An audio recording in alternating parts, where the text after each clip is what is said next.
What if I were to suggest that you play a key role in the awakening world? And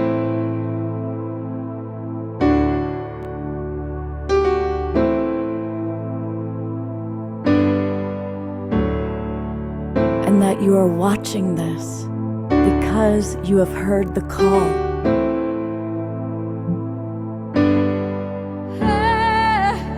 We can start right now by opening our hearts and minds.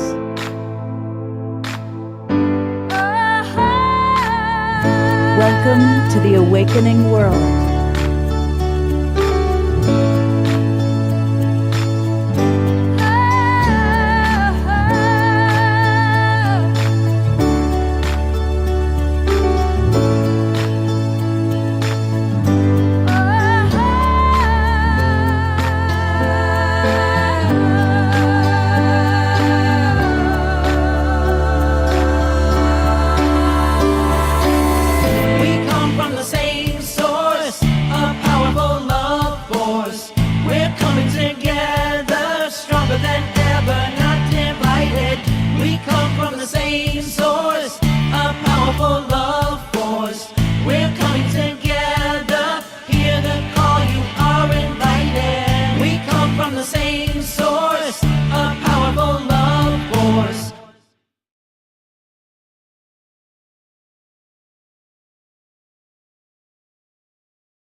Unmuted.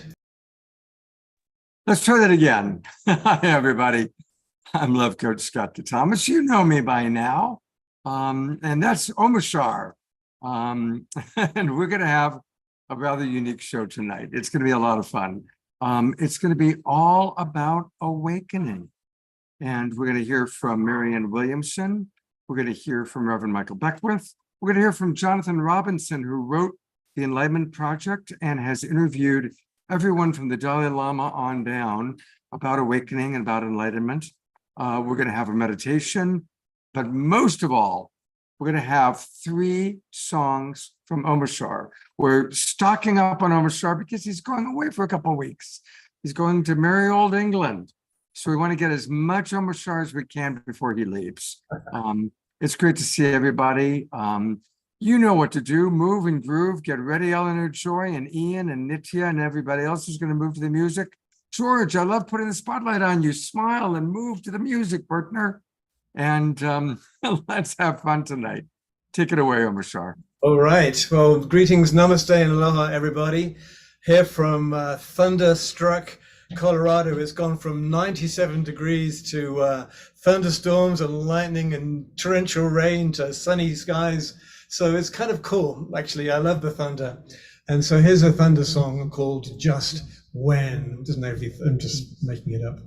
So here we go. We're here. All right. Who's that? Okay.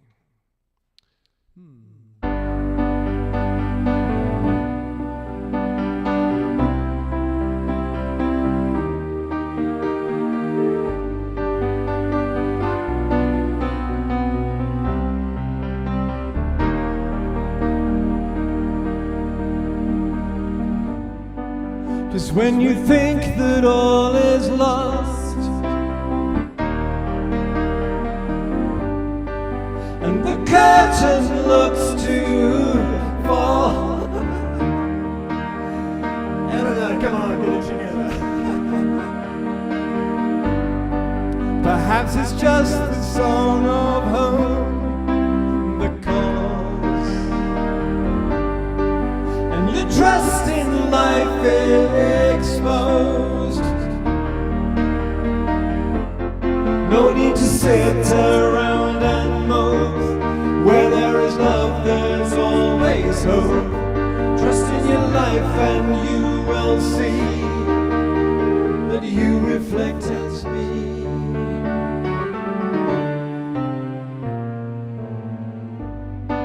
Another day is here for you to live,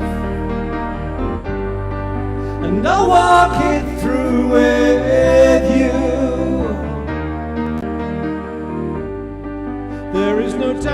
your heart is pure and true. So I came to remind you, no need to sit around and mope. Where there is love, there's always hope. Trust in your life and you will see that you reflect as me.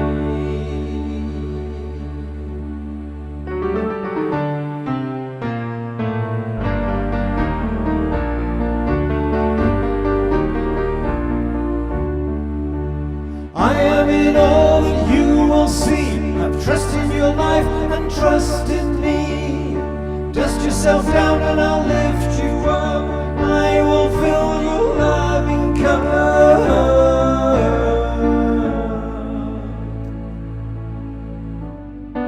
Just when you thought that all was lost, I came to remind you, no need to sit around and mope. Where there is love, there's always hope. Trust in your life and you will see that you reflect as me.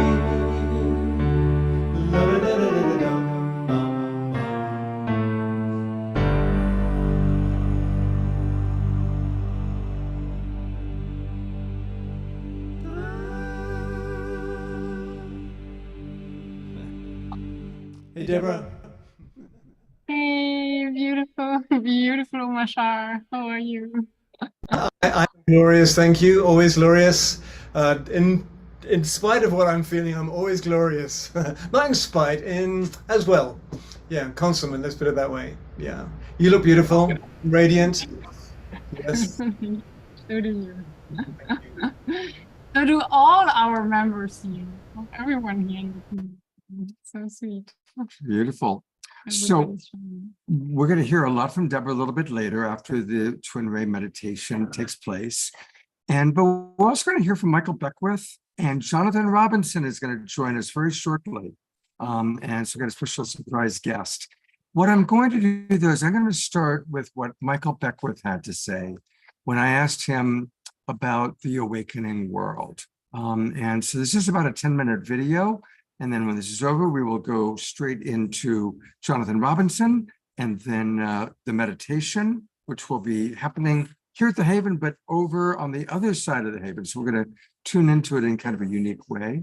And then we'll hear from Deborah and Marianne Williamson. So here is our dear friend, Reverend Michael Beckwith, whom we love very much. Most of you know, you've heard me say that I've had the good fortune to know Michael for a very long time. I first started going to Agape. He wasn't even calling it Agape then. It was when we were meeting in the basement of the Santa Monica Miramar Hotel. And there'd be like 10 or 12, maybe 15 of us on metal folding chairs. And from there, it's grown into this international ministry. So here is Michael Beckwith, all about the awakening world. Michael, we're starting a new series in January called The Awakening World. The idea being that it's obviously a very hard time for a lot of people, but everything that is happening is part of the awakening world, and all of us as human beings awakening. And I would love anything you have to say about your perspective about this particular moment in time as the awakening world. I would definitely be in alignment with what you just said. It is a time of great awakening. And I think that the prophecies from the indigenous cultures have pointed to this particular time in which we are living, in which there is decadence, there's that which is not in cadence with that which is emerging, that no longer serves us, that's falling apart and creating a lot of disturbance in the field for a lot of people. And then there's the emergence of expansion of our paradigm into a global society that's sustained more by compassion and love and generosity and forgiveness. I think we're in the midst of the destruction of one paradigm and the birth of another paradigm. The earth itself if you look at the earth, Mother Earth, from the shamanistic point of view, a great shamans would say, one of them that we would talk about this just passed a few days ago, Malidoma Some. When the earth spoke to him during his initiation into elderhood, she told him that she had already passed into another phase of consciousness. The frequency was much higher, and that humanity was being invited into a higher frequency. Those that come into it will pass through this phase with very little worry and anxiety and anxiousness and fear. But those that don't will pass through this phase with fear and worry and anxiousness and anxiety, and it will be a very difficult time for them. You see, so from the shamanistic point of view, and the mystical point of view, we're already, the earth is already at a higher frequency, and the field in which we're living is already at a much higher frequency. Some would say another dimension we're living in already. From a scientific point of view, the earth is vibrating at a higher frequency. Over the last 30 years, of which the Schumann resonance has been measured and things of that particular nature, it's at a higher frequency. So that means that certain things will not be sustainable if it's not at that frequency. If you start a business merely for profit and you don't care about what you're creating, you're just doing something just to make money, it's not going to be sustainable, you see. So we're in that dynamic right now. And so it behooves us to encourage folks to have a spiritual practice. Doesn't matter what you call yourself, doesn't matter what religion, just opt out of the dogma of it and come into what they all are leading us to, which is a closer walk with love, a closer walk with resonating with compassion and peace and generosity and forgiveness, all what all religions actually teach. But to not to be religious or to come into high religiosity, but to really embrace the fruitage of the practice, which is a deep spiritual connection with the presence, you see, and that guides you in your thought, your conversation, and your deeds. So yeah, we're in a very volatile period of time, and everything that we're going through is kind of an evolutionary trigger that is pushing some people and pulling other people to another awareness of the cosmology of unity and oneness. See, so what I would say, I was recently on a panel with some good friends, Catherine Woodward Thomas and Marianne Williamson. And as we were exiting, Marianne said, Michael, give us something positive to think about, with all the darkness, with all the stuff that's going on the planet right now. What would you say about it? And I said, listen, the universe is progressive. The universe is the outpicturing of the fundamental order and harmony and beauty and symmetry of the heart mind of the infinite. It's always expanding to reveal more of the infinite nature of the presence. Even if it contracts a little bit, it always expands more, you see. And so it doesn't go backwards. It's always progressive. So with that, when something is out of alignment, something is not in integrity with the fundamental harmony of the universe, it creates a level of stagnation. So what happens is that stagnation creates a tension. And that tension becomes like a slingshot. As the universe is going forward, the stagnation, it feels like it's a slingshot going like this. And then when there's a release, the energy is released and it creates a kind of a renaissance that very quickly things change, but it changes through the individuals who are doing the spiritual work. Peace does not roll in on the wheels of inevitability, but it rolls in on the backs and the minds of individuals who are doing the spiritual work. So when that energy is released, it moves through people as creativity, innovativeness, resourcefulness, very fast. And so I think we're being prepared for a renaissance because of all the stagnation that's happening in systems that are systemic with greed, systemic with injustice, systemic with bigotry, systemic with injustice, it's going to happen very rapidly. We're going to enter into a Renaissance phase, and it's going to happen it's not going to be like magic, like God's going to come out of the sky and do anything, because the presence of God needs vehicles, just like electricity needs a light bulb. Electricity is everywhere, but unless it has something to plug into, you don't see it. God's everywhere, but unless people are plugged in and bear witness to it, it doesn't show up. So all of us who are doing spiritual work are going to be the instruments of a great renaissance. And even though it looks dire in many ways on the planet right now, looks dire, you see, because you can use the same laws for negativity, which many people are doing right now. But anything that is against life is not sustainable, because life's not going to work against itself. Eventually, the tension is going to create a slingshot and go, shoo, and that which is not in alignment will not be sustainable. And the new things that are in alignment will grow really, really rapidly fast. And the things that people are railing against won't have any power. Beautiful. Yes, absolutely. Michael, thank you so much for these many messages and for being such a great inspiration in my life for 30 plus years now. So many people. We were at the Sheridan. I used to come see you downstairs at the Sheridan, man. There were like 20 people on metal folding chairs.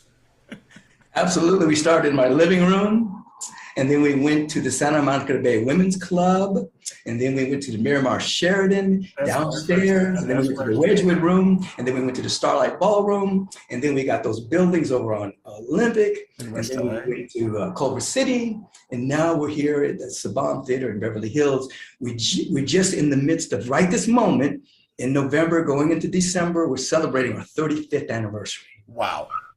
We're just celebrating 35 years of, and we've expanded more than any time in human history of our beginnings. We've expanded more during these past 2 years during the lockdown of healthy people. It's the first time in human history that there's been a lockdown on people who are healthy. It's never happened before. We're during these last couple of years. We've expanded more than any time of our existence. It's a beautiful reframe. That was another thought that I had when you told the story about how Howard Washington Thurman reframed that experience. And you were so beautiful at reframing how we see things. And that's what you just did. You just gave 2 examples of reframing and seeing it from the bigger perspective, from God's eyes, from the spiritual perspective.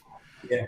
So there's another place I'm imagining that he helped influence that within you, watered that seed. Absolutely. Michael, God bless you. Have a very, very happy holy day season. Absolutely. We're going to keep the holy and the holiday. Absolutely. My big joke, my birthday is Christmas Day. So my joke always is, remember the true meaning of Christmas, not the little dude in the manger, not Santa Claus, but Scott's birthday. Scott, happy appearance day, brother. Much love. God's blessings. Have a beautiful, beautiful few weeks. Look forward to our next connection. God bless you.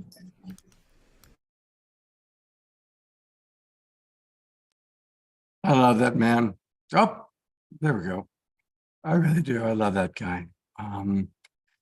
We're going to go to Jonathan Robinson in a moment. But I'd love to get any feedback that you have. And Connie, I noticed that you got pretty lit up. So I'm going to bring you on camera for a moment just to share what came up for you in watching what Michael had to say. You're on camera, Connie. Oh, yeah. So that is so aligned, and he is so aligned with our work with the trust frequency that it's just thrilling to hear him just be so articulate on that subject, that we're going to higher frequencies where there's more information, where it's a new reality. I mean, we're reading we're getting our stuff from the same frequency, and it's just so exciting that he articulated it so well. We want it for our film. I just wrote you. Okay, I'll send you the MP4. Yeah, because he's committed to be in the film. So that would be Great. great.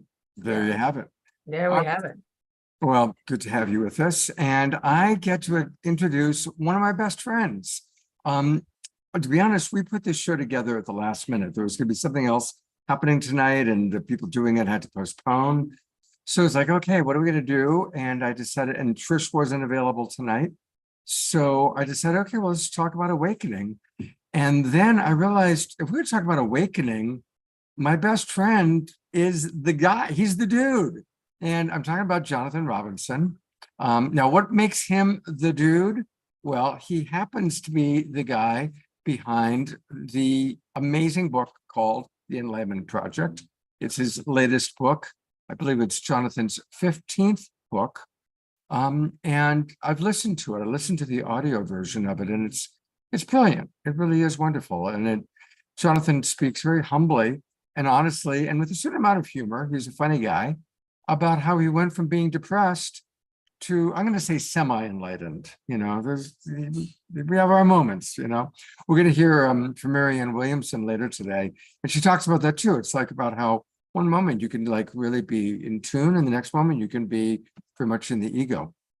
So I am grateful. I literally wrote to Jonathan today. I said, Jonathan, we're doing a show on awakening.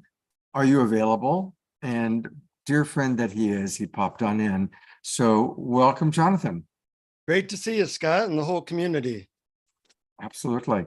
One thing to keep in mind is at 6:30, we're going to swing over to a meditation that's happening in the same building, but we're going to go online to it. Hopefully we're trying something new. So we're hoping that's going to work. But then we want to talk to you a little bit now and then quite a bit afterwards, if that works for you. That'll work, sure. Tell us. The most important things can be said in 7 minutes or less. So let's get right to it. All right. Tell us about your journey of awakening. Well, I was fortunate enough to have a totally dysfunctional childhood. So that got me into exploring stuff at age 11 and 12. I was meditating every day by 12 and doing self-hypnosis. You know, I had a stepfather that used to beat me pretty often. So, you know, I had the greatest motivation for spiritual awakening, which is pain. And I'm grateful now because, you know, now I have 50 years of meditation under my belt. And what I really started to see was that I wanted to interview the 100 greatest spiritual leaders on the planet to find out what they had to say. So I spent like 30 years doing that. Everybody from Mother Teresa to the Dalai Lama, Deepak Chopra, Reverend Michael, I've talked to Marianne Williamson. I now have a podcast called Awareness Explorers that's all about interviewing spiritual leaders. And, you know, I'm a lazy guy, so I'm always interested in the simplest, most powerful methods for awakening. And I think people need different things.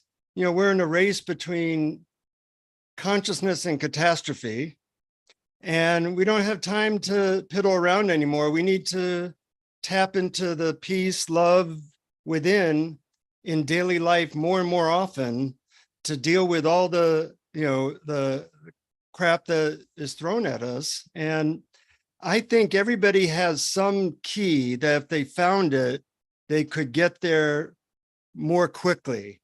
You know, it used to be that I needed to take an hour to feel bliss. Now it only takes me about 30 seconds because I found the methods that work for me. And it's interesting, you know, there's so many methods out there. I took a course from a Harvard psychologist named Jeffrey Martin, and he had a similar mission where he interviewed just, you know, hundreds of enlightened people, find out what their methods were. And he teaches a course on it. It's a great course. It's called 45 Days to Awakening. I have no financial ties to it. But what was interesting is that most of these people were teaching methods that are not known. And that led to their awakening. Let me give you one of them or a couple of them, just so you have a sense, because these are not like, you know, Vipassana meditation or yoga. Those things weren't working for these people. One of them was, I like it, it's called the love meditation. You write a list of the 50 people who you've ever felt connected with in your life. even if it was like a old girlfriend or boyfriend who you now don't like, but at one time you loved them or you connected with them, and just spend a minute thinking about what you loved about each of those people.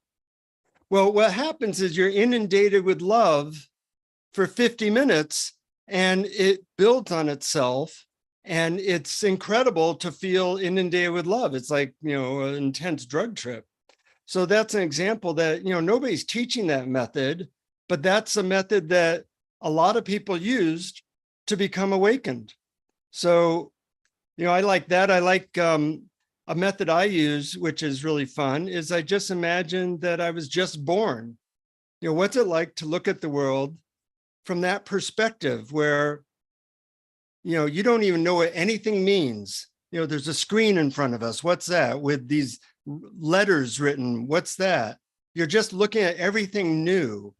And if you do that for, a couple minutes a day, and you just allow your brain to open to all the sensory wonders that we get to experience, that starts to rewire your brain. And, I've gone from suicidally depressed as a teen to someone that gets to experience a lot of joy each day. And it was really just these little things that made a big difference. And of course, it helps to hang out with the Dalai Lama and Mother Teresa and all those people as well. But, I think everybody, if they explore enough, they find something that really leads to peace. And to me, being in touch with peace, joy, and love, it really doesn't matter what your belief system is. Belief system stands for BS. It's really a matter of how quickly and how often you can get in touch with that love. And Scott and I share a method of awakening, and that's called devoting ourselves to the love of our dogs. Absolutely. Every day we focus on that, and it opens our heart. And an open heart is one of the signs of awakening. Jasmine Bear is right where she heard her name. Okay, come on up we go. Oh, I woke her up. I think, hello. Look at a kiss. I still get a kiss. Okay, there we go. It's very sweet. Dogs are our new gurus. We can bow to their love and feel devoted to them, and they don't ask for money. But they do like to be fed. Yeah, that's true. Yeah. And we pick up their poop.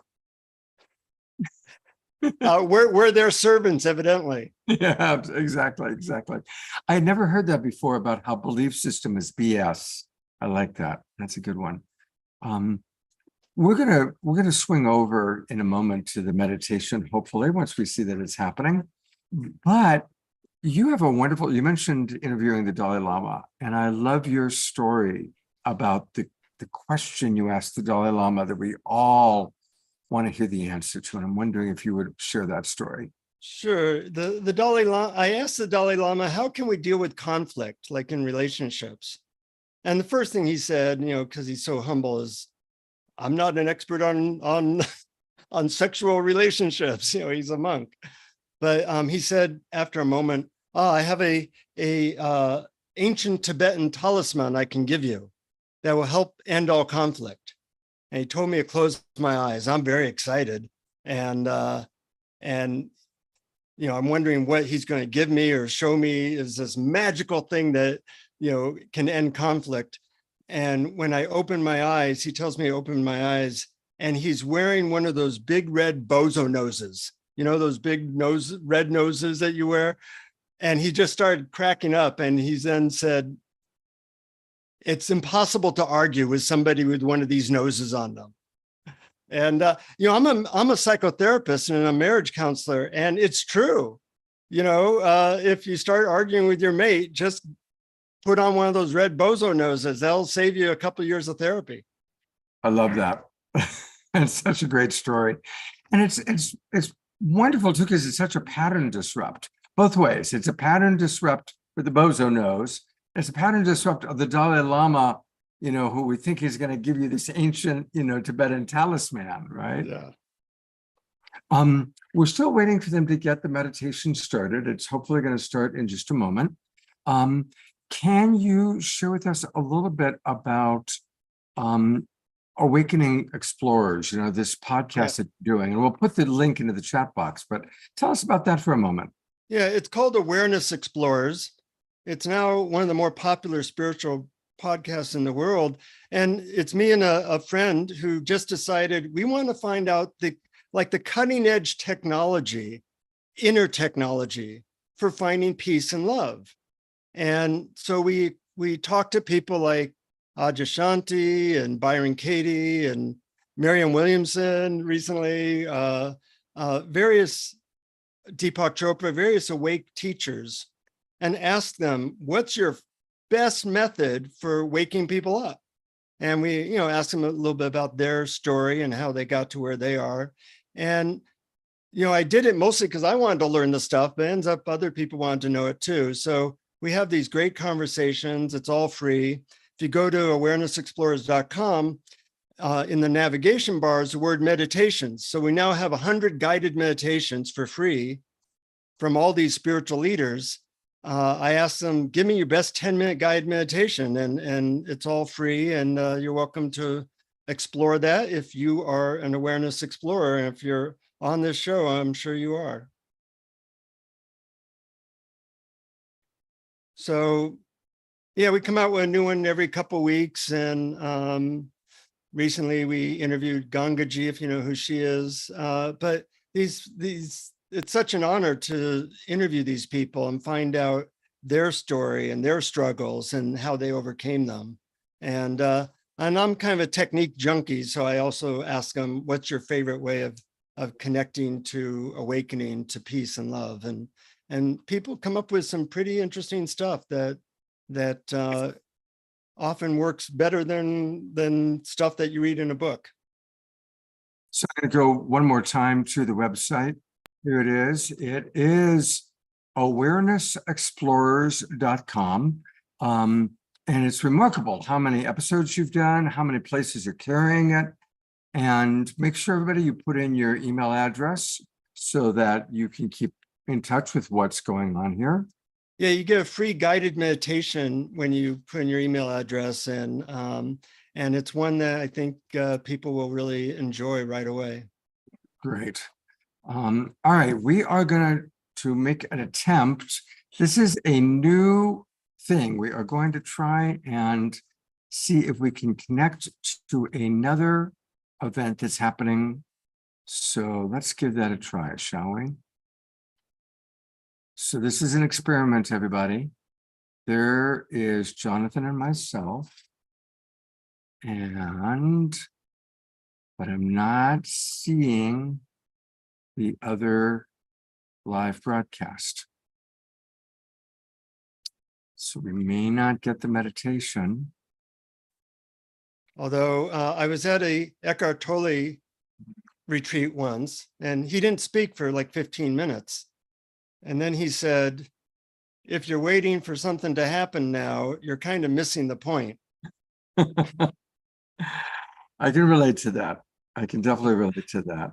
Tell us a little bit about I know you have some wonderful meditation practices. Would you be willing to share one or two with us? Sure. And people can do this one. It takes about 2 minutes, maybe less. I call it the include meditation. You know how when things go wrong in life,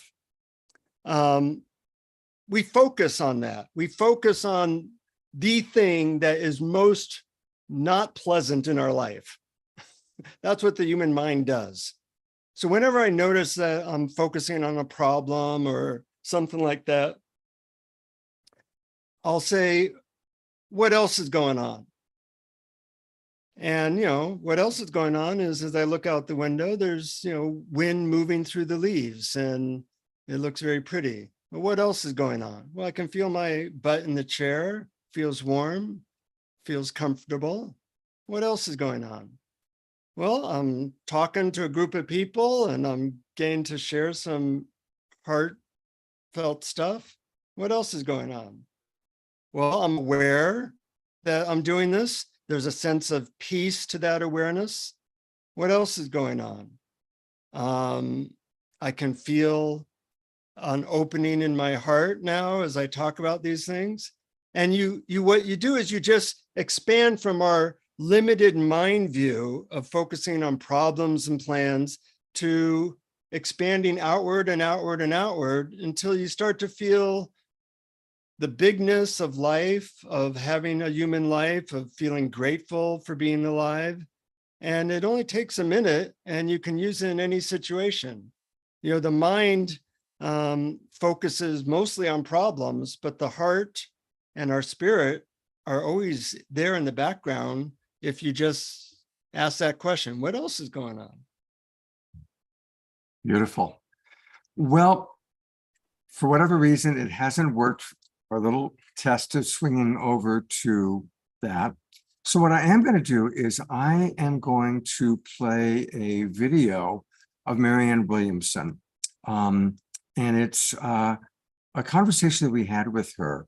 And I'm going to actually play a couple. We're going to start with just a 2-minute video where she kind of shared what the awakening world means to her, which was very cool to hear Marianne's thoughts about it. I've had the fortune, I've interviewed her about, I think, 5 times now since we started doing Global Peace Tribe shows. We're going to play at least 1 or 2 of the longer videos, but here's a short one on what she had to say about the awakening world. Dream. The world is a dream. Let's try it again. A Course in Miracles tells us that the world is a dream. And in our dream state, we have fallen into a nightmare.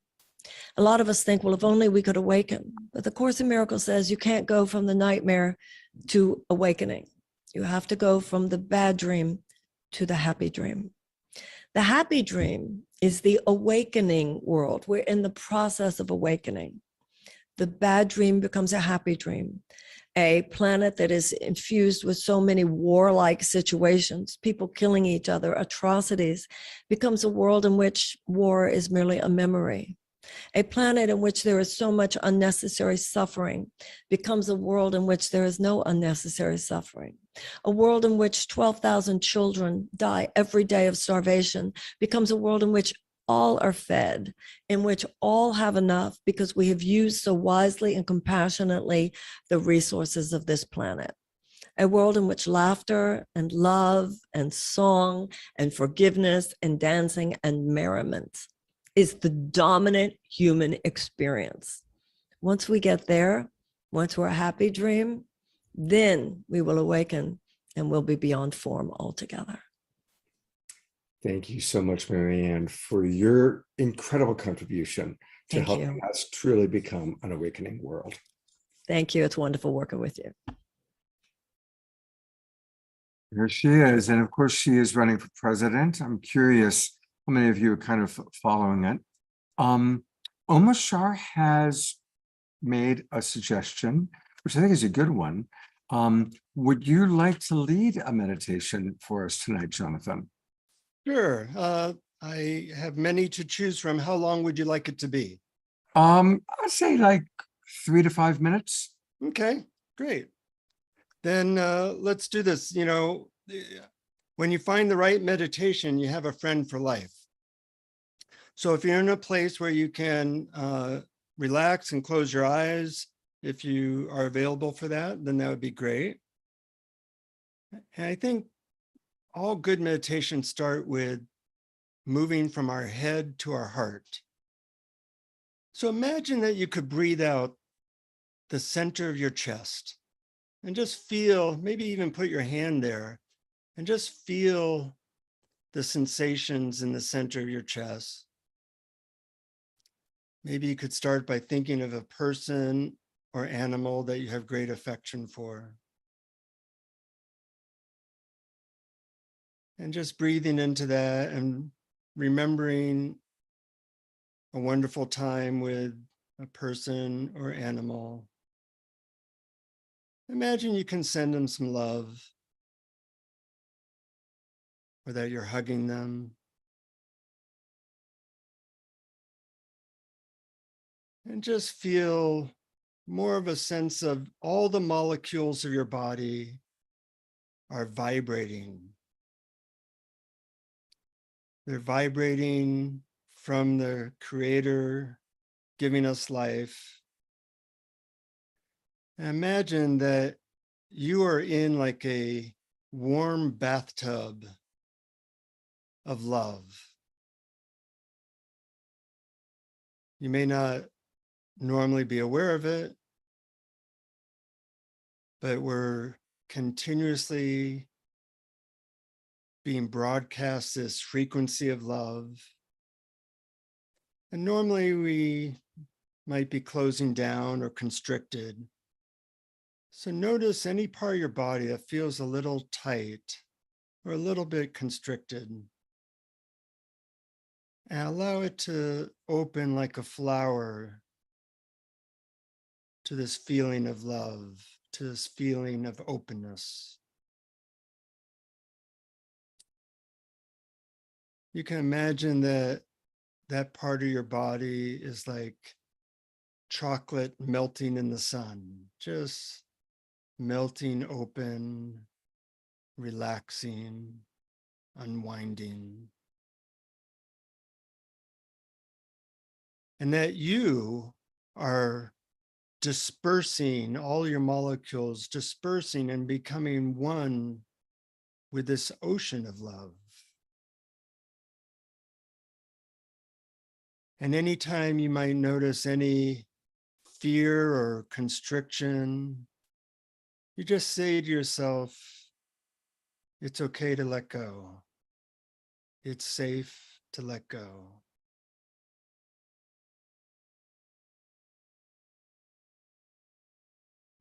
Allow yourself to feel grateful for this moment. In a certain way, this moment is the most important moment of your life because you are in this moment.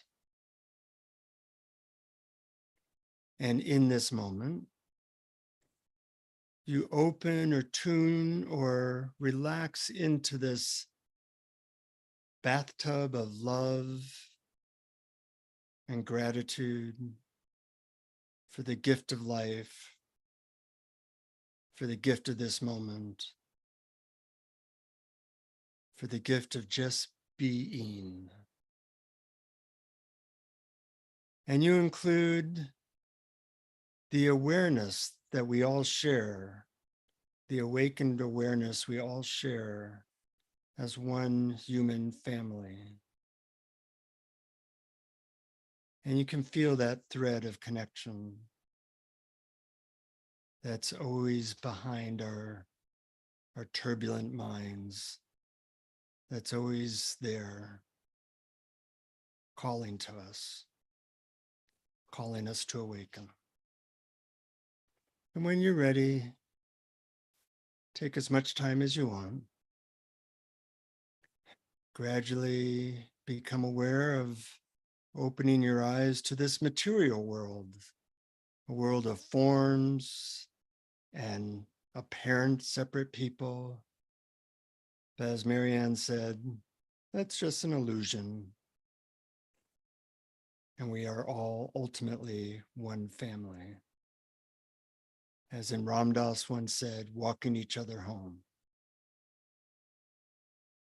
Welcome back.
have been waiting for so long, and yes, I have faltered. Flickering faith I've had in you. Whoa, now that I see the greater plan, I know you've been watching, silently present, cheering me on. Through my pain I've grown so strong, and though my heart's been broken and friendships they have crumbled, I do it all again. And yes, I did it all for you. I knew that you'd come through. La la la la la la la la la la la la la la.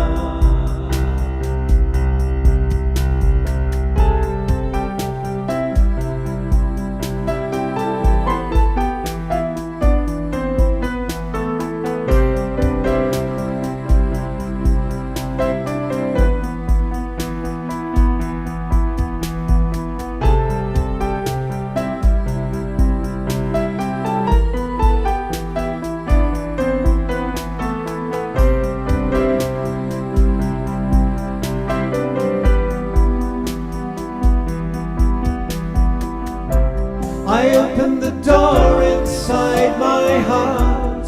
There is a radiant presence telling me this is where I start.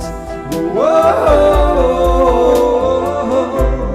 shining lights, please lead me home, for I know you never left me, and that I've never walked alone. And now I am ready for your essence to be fully merged with my life, and I'm ready for the changes that are required of me to be completely free. With your light I can see. La la la la la la la la la la la la.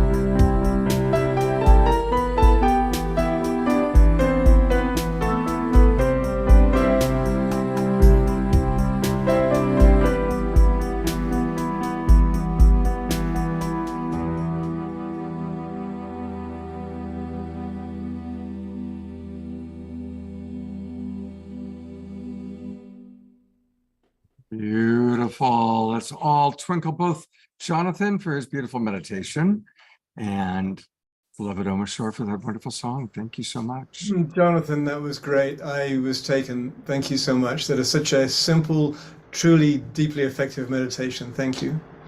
Thank you for your music. I love it. So welcome. It really is such a delight, Jonathan, to have Omar Shore here providing music every show.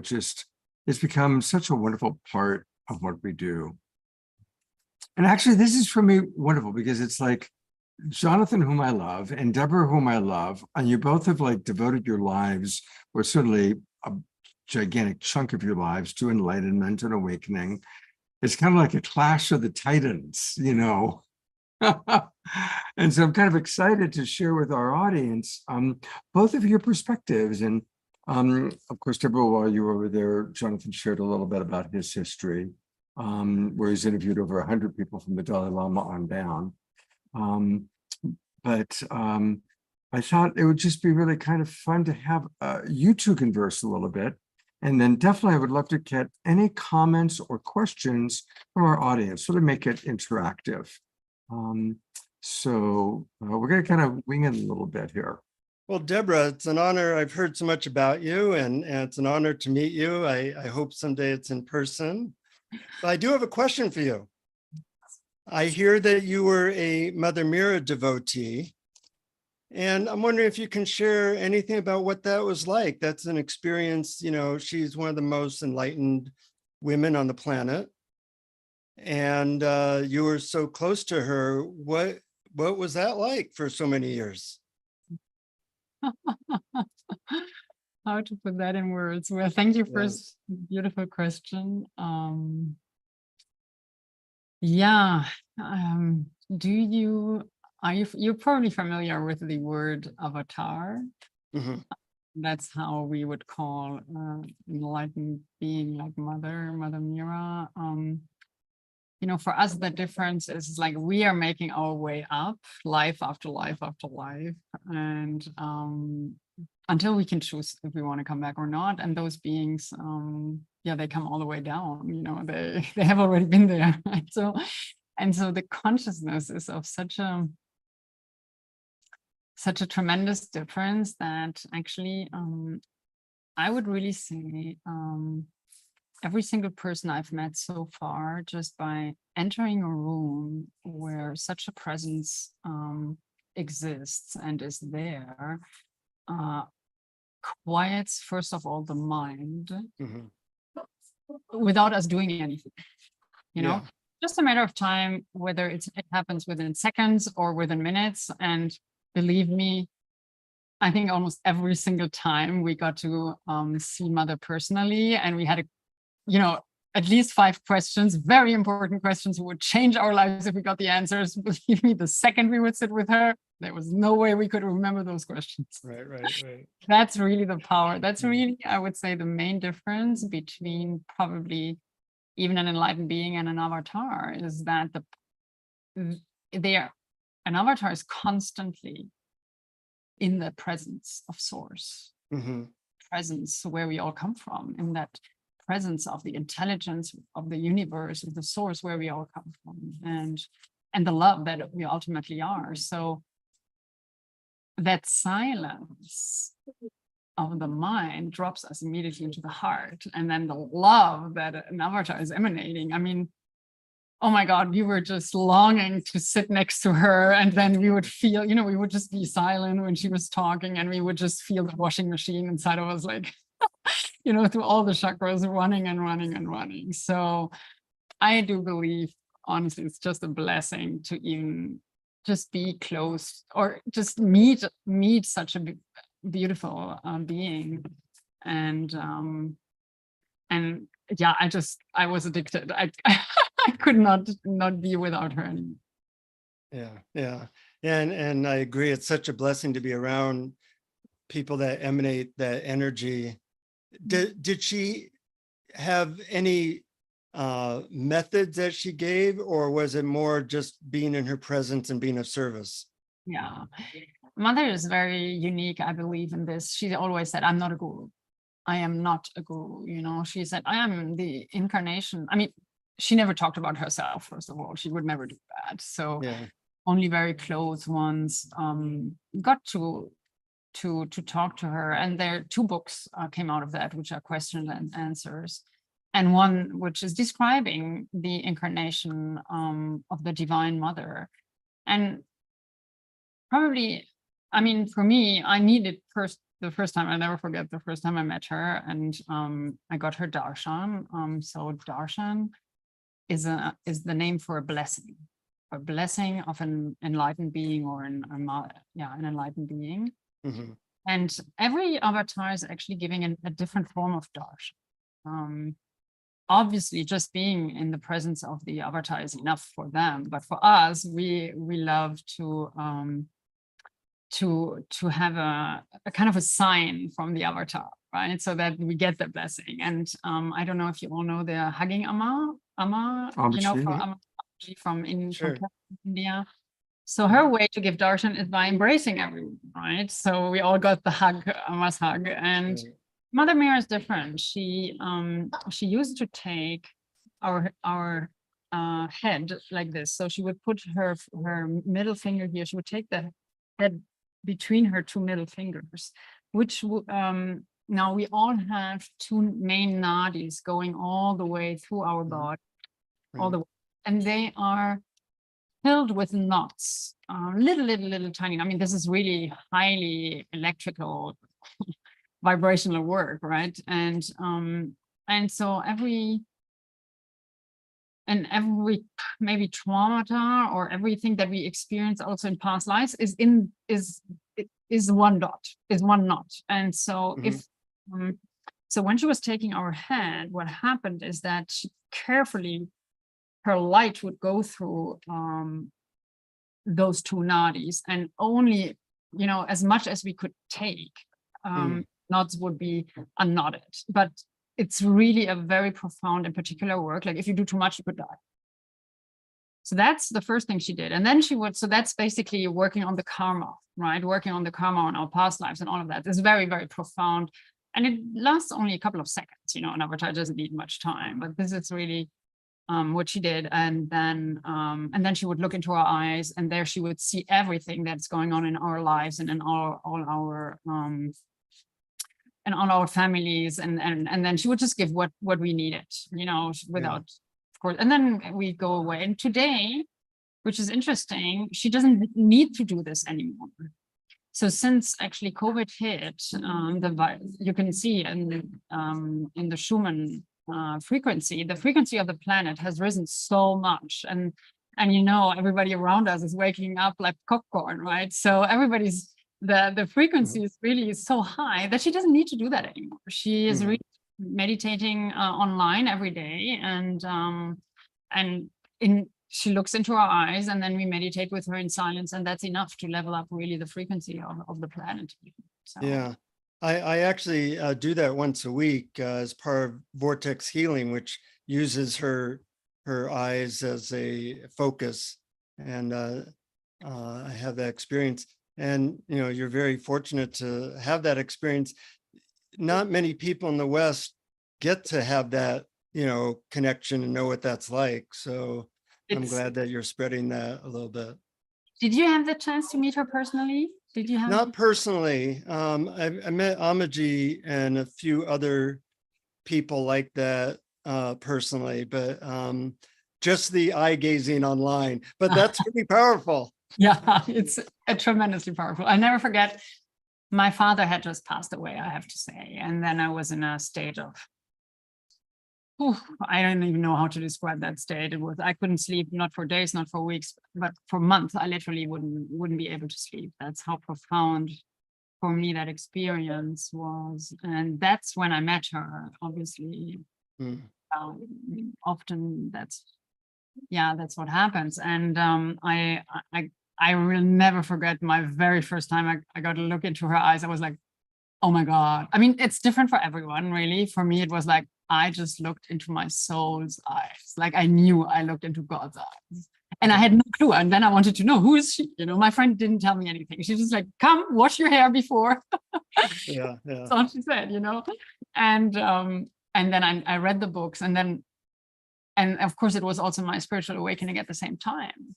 And never forget, I read Eckhart Tolle's The Power of Now at the same time. And I was reading all of that, and I was like, oh my God, this is the answer to all my questions. I never knew I had them. I mean, it was literally, and for one entire week, I was just in that zone. After her darshan, reading Eckhart Tolle at the same time, it was crazy. I remember I would take a shower and just feel every single drop of the shower.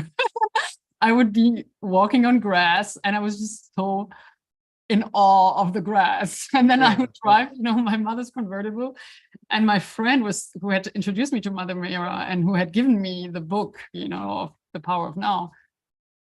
I was driving the car, and she was like, could you please drive a little faster? I'm like, don't you just love the smell of this, of the wheeling drive?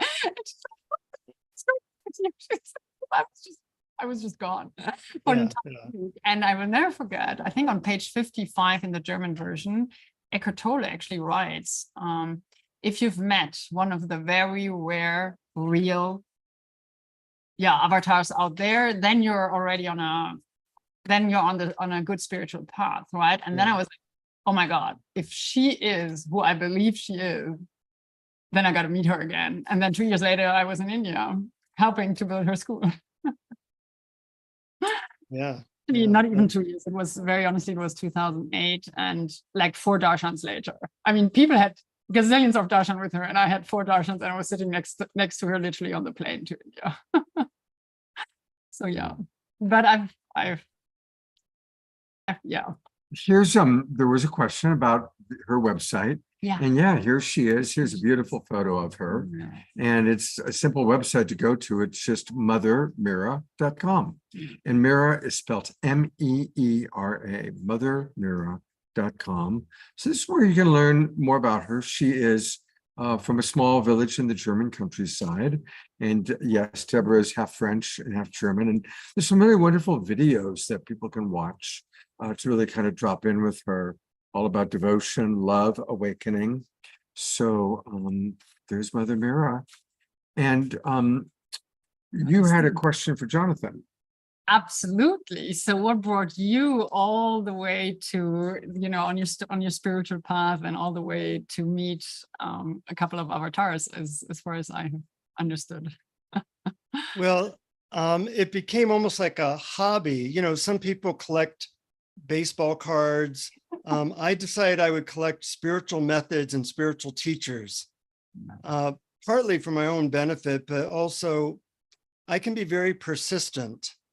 So sometimes, you know, meeting some of these people like the Dalai Lama or Mother Teresa can take a fair amount of persistence. And I said, you know, let's see if I can gather that information. So, you know, I've been to India a few times, and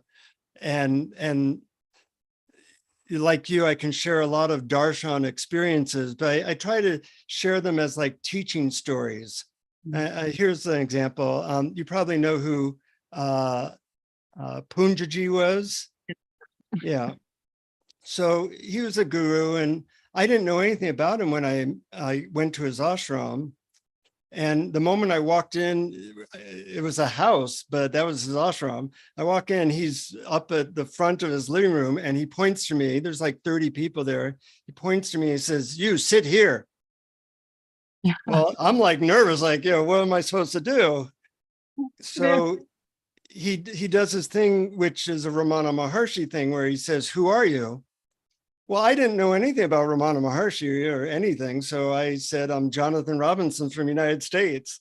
And he and everybody in the room starts laughing and giggling, thinking this is an idiot or whatever. And I'm thinking, well, that was certainly the wrong answer. Oh, really? So he had compassion. He said, "Who are you really?" And, you know, it's an interesting question to answer. So I thought about it. I go like, well, I'm a spiritual seeker. And he kind of goes, and then I'm a man, you know, I'm a writer. We did this for like 2 or 3 minutes. I'm like sweating. I'm dripping sweat. Everybody's kind of snickering. You know, if this is a spiritual experience, I don't want it, you know. Anyway, so I'm just drenched in sweat. And then it occurred to me that he had literally like light beams coming out of his eyes. So I just looked in his eyes. You know, I ran out of roles that I play. Good. In his eyes. That's what he wanted. I'm looking at his eyes, and I start to feel this like disturbing feeling in my chest. And I, you know, just said, "Oh, that's interesting." And I'm looking at his eyes. And then I said, "Well, you know, just surrender to that feeling." And it was like, next thing I know, I'm sobbing in his lap, drooling, and I feel like total love. It's really See, something happened to you know, I'm feeling all this love, and he pats me on the head and he says, "This love that you feel, that's who you really are, and your job is to never forget that." So I really kind of think of it as like my job. You know, people say, you know, "What's your job?" My job is to go from a human doing to a human being that feels love. And I work 40 hours a week at this job. It pays pretty well in love. and I have my good days and bad days, but if you think of that's why we're here, then it really changes how you look at life. So, that was one darshan, and then I had others, a lot of miracle things. At one time, I needed to know that there was like magic. Yes, And tell us so- more. Tell us So more. a lot of the gurus would I'm an amateur magician. So I would I was a psychic studies major at UCLA studying psychic phenomena. So these gurus would inevitably do magic in front of me until I really didn't need that anymore. I didn't need proof. I just, wanted to feel the energy and whether it be Sai Baba or Amaji, they all did things that kind of blew my belief system. Yeah, that is the big difference, I would say, between Mother Mira, and she never did that. She never, she wouldn't. The people who were close, I mean, we also didn't. You didn't need it. You didn't need it. Yeah. We knew. After a while, I didn't need it, but in my 20s and 30s, early 30s, I needed proof. And so I think they read that. In fact, when I saw Sai Baba, he manifested ash, that type of stuff. And after he manifested did you see him manifesting the golden eggs and rings? He did that too, but for me, he just manifested lots of ash, right? 6 inches from my face. And then he looked at me and he said, "Satisfied, Magic Man?" You do know that they know everything about you when they see you. You do know that. I guess so. That looks like what's happening. Yeah. They know all you, because, for these beings, there is no past and present, there is no time, so there is no past and no future, and they see everything at the same time. So obviously they see all your past lives and all your future lives. And for them, there is no judgment at all. There is no better or nothing is, everything just is. Everything just is. Yeah, I once asked one of these teachers about a politician I particularly didn't like. And his response was, well, he's a perfect them. And I like that. I might not like him, but he is doing his role of villain politician really, really well. And that helped me to go, yeah, he's nailing that role. I want to read a couple of comments that have come in from our audience to include them. Mark Donisovsky writes, "Unconditional love, exclamation point. Once someone demonstrates that to you, hang on to it as tight as you can, as if your life depends on it." Yeah. Eleanor Joy writes, "Yes, we are beings of love. So let's let it flow through freely and easily." Great sharing, Jonathan. And then earlier, there was a question from George for you, Deborah, wanting to know why Mother Mira suggested that you come to Shekinah or to the Twin Ray. That's, Well, so that did not happen like that. Avatars have their way to communicate. What happened is that I was in India until COVID hit and we had to close the school. So I was helping to run that one. So she has one major school, 1,500 children, and then now and 5 other schools around it in the same city, and 200,000 people village kind of town, let's call it a town. And the 5 schools were or are kindergarten and now becoming primary schools. And so I was also then implementing all my knowledge into these schools until no more. And so I went back to Germany, and my sister had just given birth to a beautiful second daughter on the 20th of February 2020. And that's when I found out actually that the children in Germany or in the West are much less happy than the kids in India. We have 2.2 billion children, people over there, and they were so much happier. So I was, after 5 years not being in the West, I was then taking care of the kids, and online through, and I was still, I still have mother's phone number and can call her today, obviously, right? So and I'm still in contact with her, of course. And so I was just following, I don't even remember, a class with how to start my own company, because I wanted to meditate with children in the world and online. And there was a online meditation going on with I think it was something with the plasma. There was Regan Hillier with her man, Pueblo Barahona or something. And then there were the Trinway. And I knew, I mean, who Regan is. Regan is a beautiful business lady, slightly spiritual. And then I was immediately, I was like, wait a minute, that light, that heart, that love, I immediately like, who are they? And then I was honestly, just watching them, because they are so from the outside, the opposite of Mother. Mother is very humble, very, very, and also is,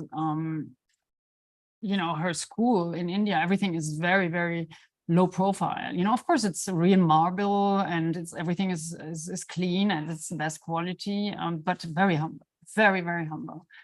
And very, and so I first observed, and then I knew, okay, I kind of knew they are real, but still. And then in 2021, when we couldn't go anywhere and Mother had still her doors also closed, for safety reasons, Beloved Sanandaji and Shikinama were actually giving a retreat at the sanctuary in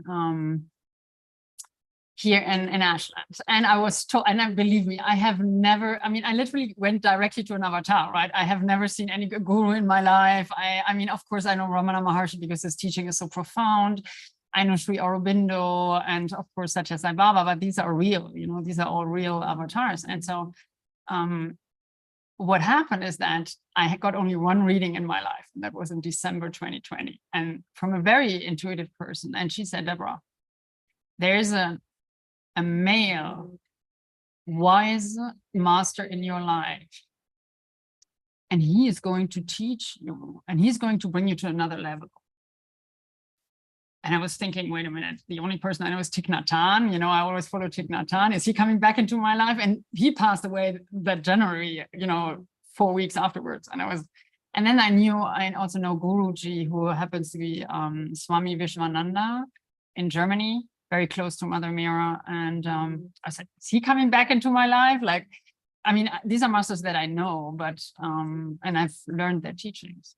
However, to make a long story short, then in one course, Sanandaji was saying, oh, by the way, we have a retreat here in Ashland in the month of May, 2021. No, 2022, I'm sorry, 2022, last year. And there's only one seat free. And I looked at him, I'm like, you are the one?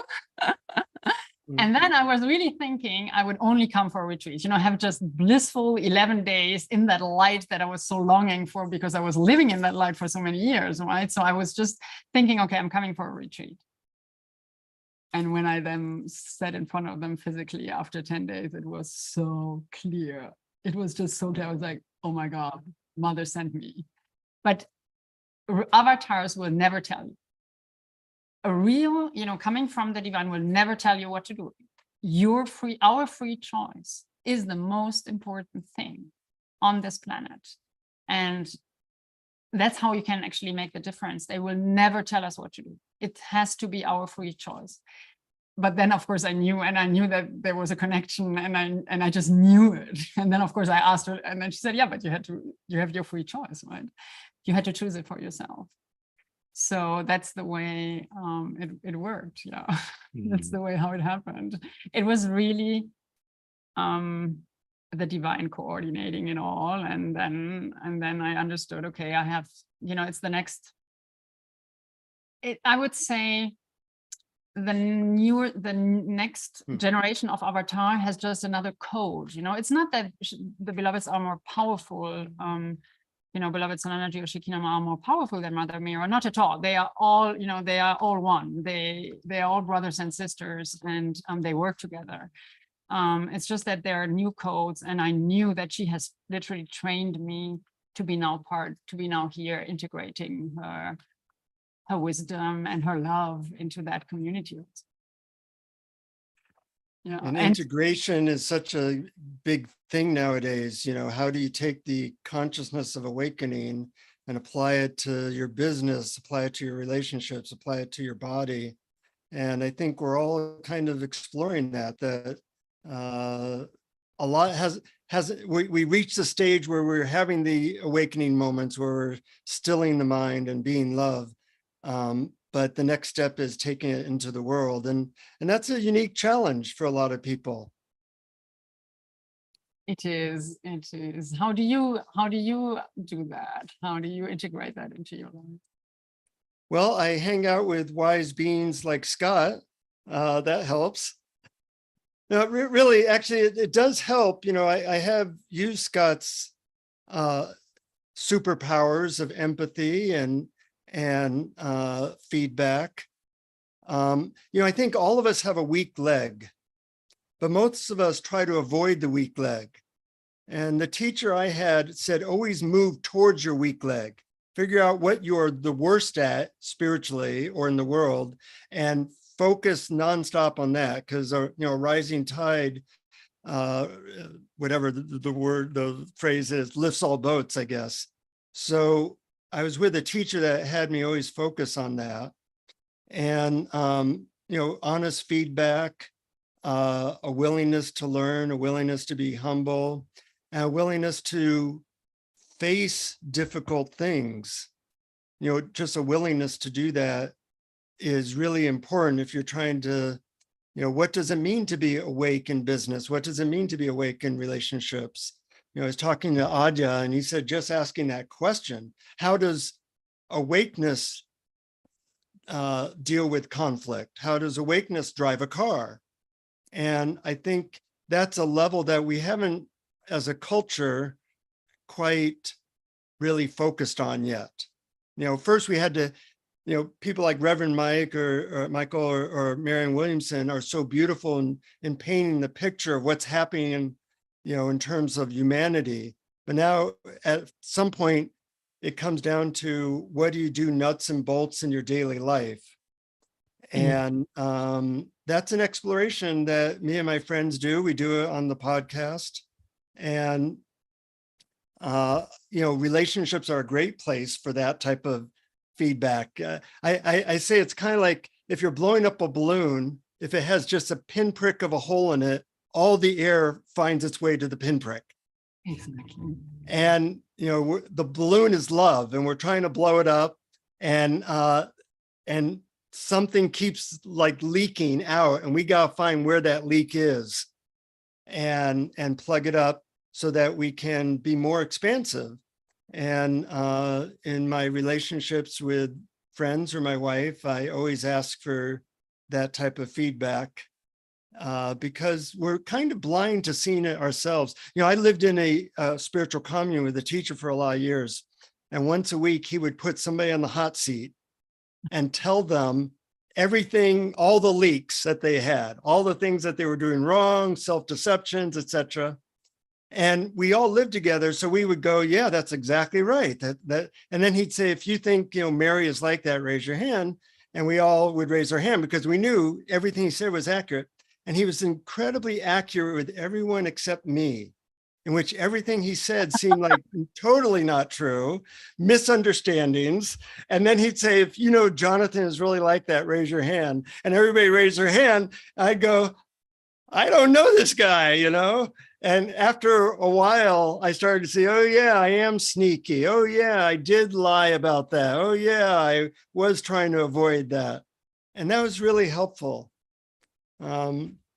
So I was very grateful for that. But, you know, something I've said to my friends is, if you ever see me doing anything that's wrong or hurtful or looks out of harmony, tell me immediately. And luckily, you know, I've developed friends that will do that. Yeah, that's very important. Very beautiful. Very beautiful. I've so enjoyed watching the two of you connect a little bit. It's been beautiful. A lot of compliments coming in from our audience. Mark just wrote, very helpful, Jonathan. Slightly scary to look at things about ourselves, but if we realize that we're not alone, we can spot the leaks and experience healing and relief. Beautiful. Yeah. I want to remind people how you can get much more Jonathan Robinson at his website, Finding Happiness. And I love it. It's findinghappiness.com. There's the real Jonathan Robinson, this little guy here. That was after my last meditation. Exactly. And Jonathan has just all sorts of wonderful wisdom, and he does it with so much love and so much play. He's been on Oprah Winfrey 4 times, and also a reminder to subscribe for Awareness Explorers, his podcast program. So again, it's findinghappiness.com, awarenessexplorers.com. We are going to play that. We're going to conclude with this video from Marianne Williamson.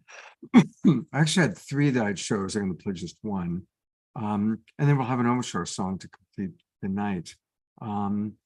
Jonathan, thank you so much for jumping in at the last minute. You're welcome to stay for Marianne, or if you need to go to dinner or whatever, that's also understandable.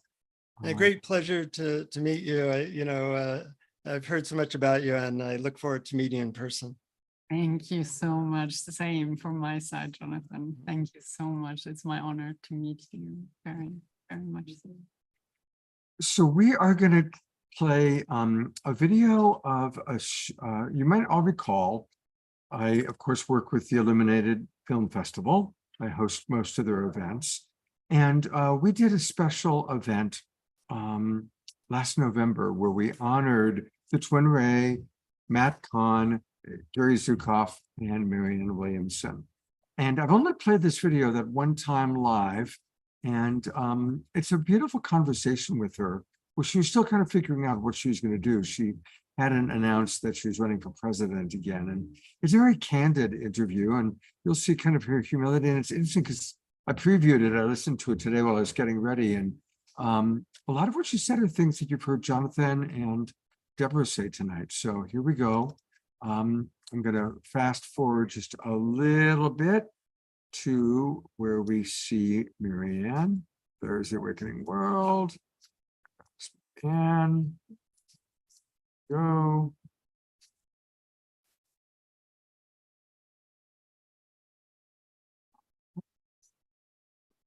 There we go, the Awakening World. She was with us last night. And so when you register for the virtual film festival, you'll get everything that has happened and is going to happen, and you can watch it at your own leisure. And I can tell you, just based on last night's show, it was great. And every film, I've seen all the trailers, they're all quite beautiful. So to learn a little bit more about the Illuminate Film Festival, here's another trailer for you that gives you a taste, a little homeopathy. This incredible film festival, and of course for the Awakening World as well. And so what does that mean to you? Like when you get the note, okay, we're honoring you as an illuminated visionary. Of course, it might be nice for the ego, but then on a deeper level, what does that mean to you? Well, on one level, it's very gratifying. It's a great honor to be acknowledged for work that I have done for decades. On a professional level, I understand that, and I'm grateful. But on a personal level, the last thing I do is wake up in the morning and think of myself as a visionary. You know, in the Eastern religions, the guru never calls himself the guru. I'm a student, just like everybody else is. And no matter, it's like your physical muscles, you might get to the gym and work out so much that you like the way your body is, but if you stop doing the work, your muscles will begin to weaken. And in spiritual world, the same is the case. You never get to stop working on yourself. And the moment when you are tempted, I don't believe in this eureka theory of, I got it. No. I might have gotten it 5 minutes ago, but right now I might be triggered. I might be triggered into that place where the wires are crossed and I don't know how to express my love and get my needs met. You can call these your character defects, your wounds. So when I think of myself as someone who's working on my wounds, my character defects, my temptations, as much as anyone else is. And the Course in Miracles says that everyone has a highly individualized curriculum. So my work is in every moment and every circumstance. What are you choosing, Marianne? Are you opening your heart? Are you there to give? Or are you there to get? Are you there to complain? Or are you there to open up to receive and all the love that's here? Are you judging someone, or are you focusing on someone's goodness? That's the work of my life. Yeah. And anything that happens in the outer world, professionally, I think has to stem from that. So I feel the greatest work I can do for others is to work on myself. I always say that I'm not trying to get the message out, I'm trying to get the message in. It's beautiful. I mean, I love your humility. And it's true, we can be like in that enlightened moment, and then something happens and we get triggered and reptile brain takes over, right?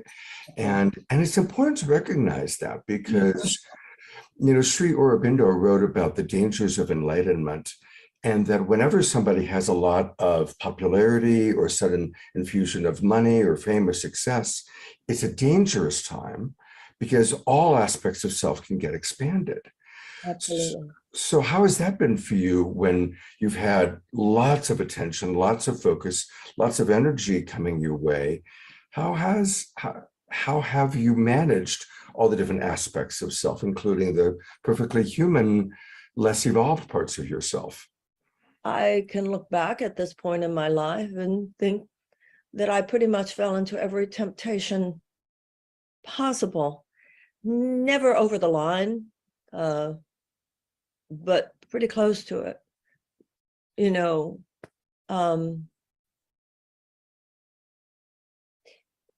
When I say close to a line, I don't think I ever crossed into serious lack of ethics, but I've crossed into moments that I would definitely look at as blindness and ego, due to situations where supposedly and actually theoretically I knew better.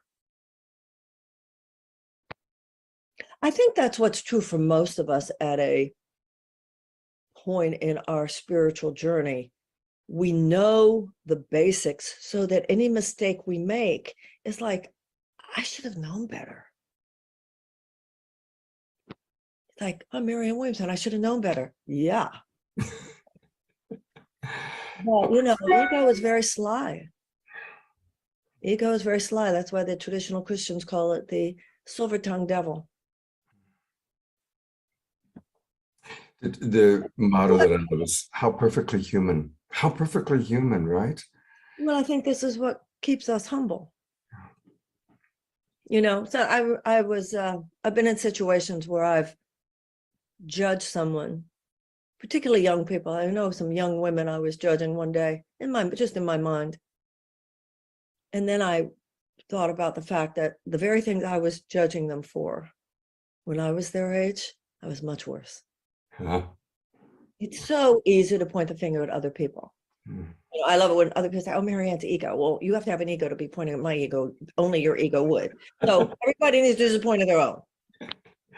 Beautiful. I love that at the time that we're talking about you as a visionary, we're actually having this very beautiful human conversation. And I'm appreciating your humility and your honesty, because you are a role model for so many people, and people can get lost in the idea of, oh, well, Marianne's up here and I can never be that. And then it adds to people's shame.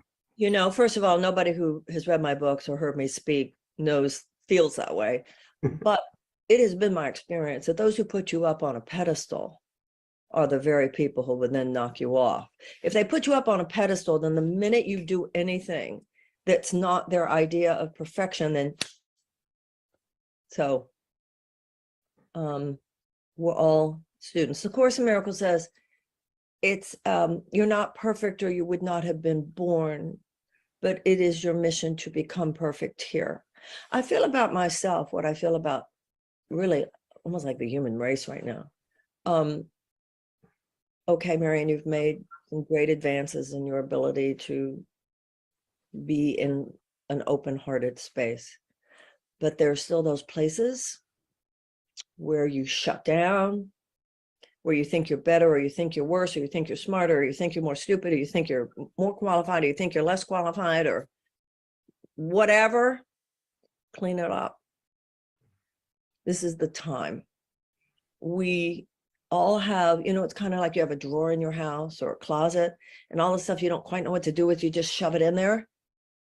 And you say, well, I'll get to it someday. But really, you're just playing a trick with yourself, because you know you probably won't get to it, but you're not having to confront the fact that you're throwing away something that you know you should have dealt with. That's the closet we have to clean out right now. That's the drawer. And I know we'll feel so much better when we do. So I'm having to face some things in myself right now that are very intense along that line. Thank you for sharing that. It's very beautiful, you know, and deep breath there, deep breath, you know, may we all clean out our closet and get the support that we need for cleaning out the closet, you know, because it is important to get that support during these incredible times. That's what our society is very lacking right now. We kick people when they're down. You know, Hemingway said, everyone is broken, but some grow stronger in the broken places. When we fail, when we admit our darkness, which we have to do, he says in the Course, I cannot take from you what you will not release to me. Those are the teachable moments. And that's when we need to bear witness with others. I'm going to stand with you while you do this work of exposing and detoxing and thus healing and improving. We just keep hitting people, you know. It's a mean-spirited moment. My favorite coach, a basketball coach, is Phil Jackson, super successful, 11 NBA championships. And one of his teachings is when a player's down is when I remind him of how great he is. When a player is playing great is when I remind him he can do better. That's right. That's right. Did you see that? It was on the internet. It went viral. It was in England and it was on a soccer field. Did you see this? It's a video of these two little boys and their coach. And I think it's soccer. These kids are like 7 or 8 or 9, or maybe 10 years old. And this one little boy had failed at something. And this other little boy comes up to me, takes him by the arm and says, you are the best. Do you hear me? Do you understand me? It's so profound and it's so beautiful to watch this one little boy refuse to let this other little boy feel bad about himself. Wow. And the coach, I mean, it's just beautiful. I'll have to find that. Yeah, there it is. That's what we need to do. Well, we all need people in our lives there to remind us you didn't do everything right and to remind us and you didn't do everything wrong. Yeah. I have to say, we're all wanting to know what's in your future. What's next? I'm living with that question right now.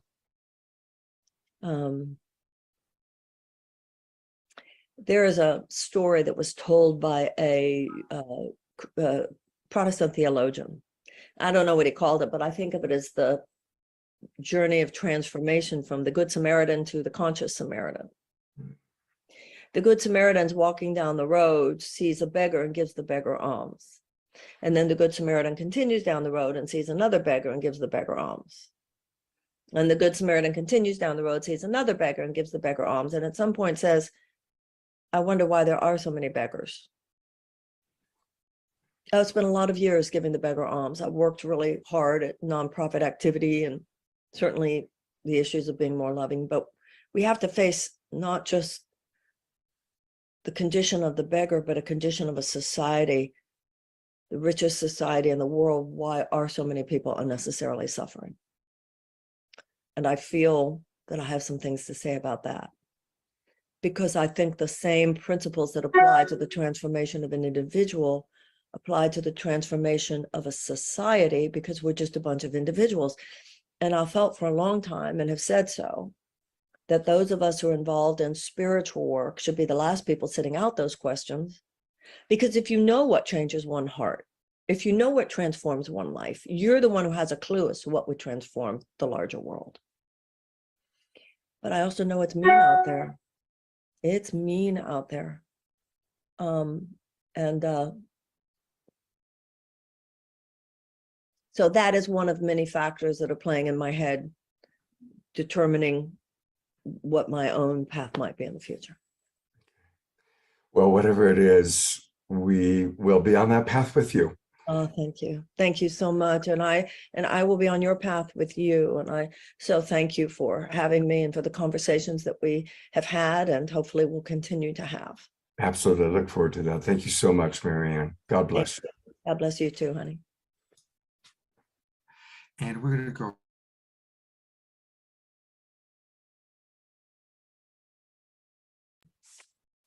What a lovely conversation, huh? Really, That was a great conversation. yeah.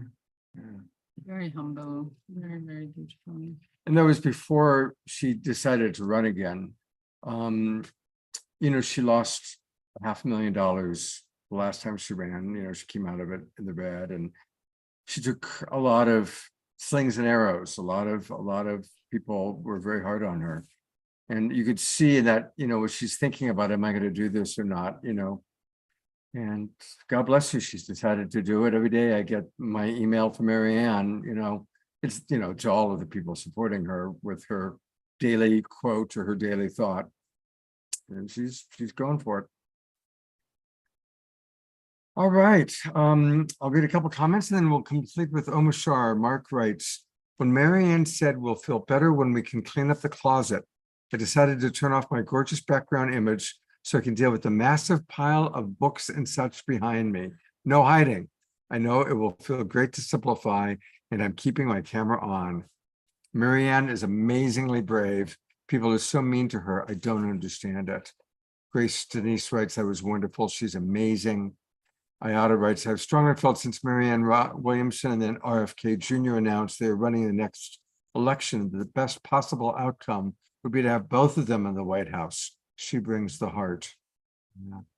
And he brings the name.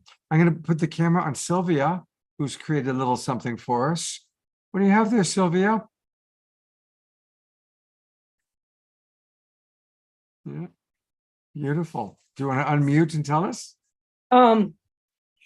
When Jonathan was talking about the pinprick, was that you in the balloon?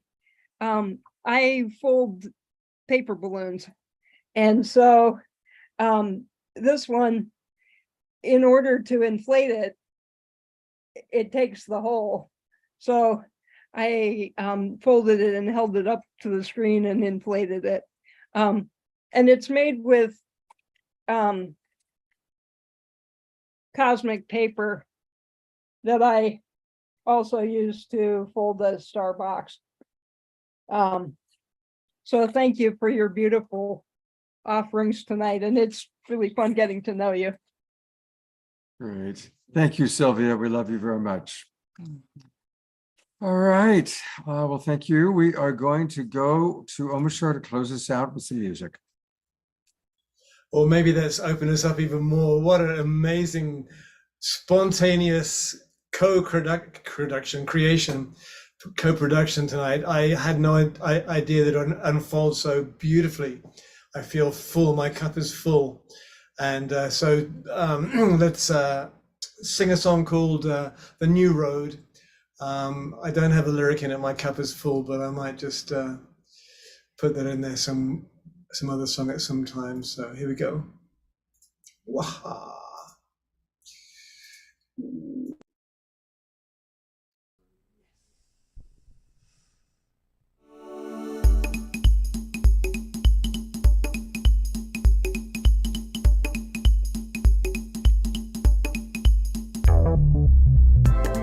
Just look at us now, waves of inspiration filling our lives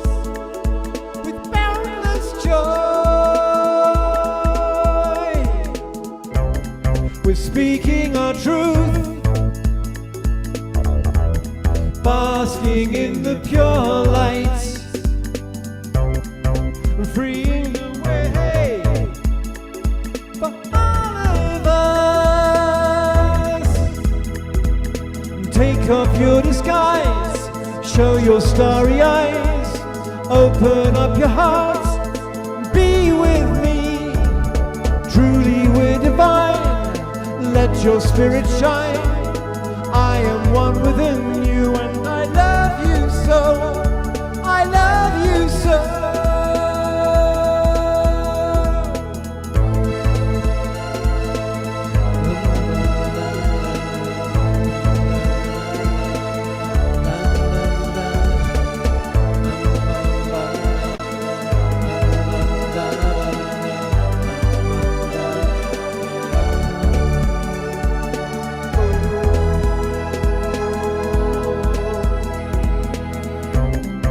Here on the new road, where air is so much clearer, creating a world of ecstasy. Surrounding us is true love, filling empty spaces. Rejoice in the word unity. Take off your disguise, show your starry eyes, open up your heart, be with me. Truly we're divine, let your spirit shine. I am one within you and I love you so. I love you so. Take off your disguise, show your starry eyes, open up your heart, dance with me. Truly we're divine, let your spirit shine. I am one within you and I love you so. I love you so. Take off your disguise, show your starry eyes, open up your heart, be with me. Truly we're divine, let your spirit shine. I am one within you and I love you so. I love you so. La la la la la la, bum bum bum ba da da da da da.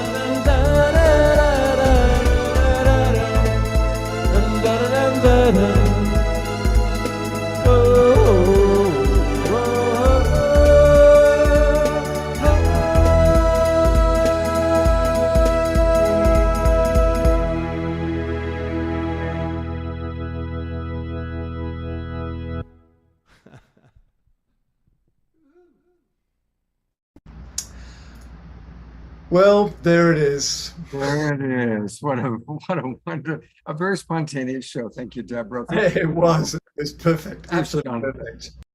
Thank you for jumping in. There's a yoga class going on now, so they're playing their music, and it's just one of those. We tried doing it together, and it just was an adventure. Let's put it that way. Real quickly, on Saturday night, we are collaborating with a wonderful event that's happening.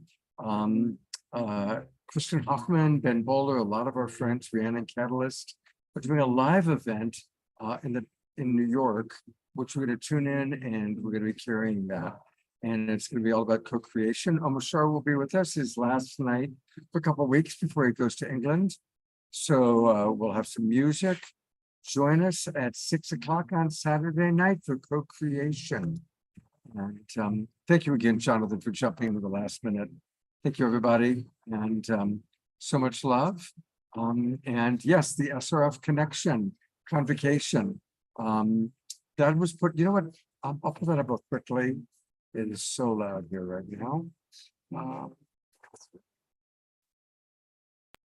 So here it is, the SRF convocation. Thank you so much for sharing that, Mark. All right. Take care, everybody. We'll see you Saturday night.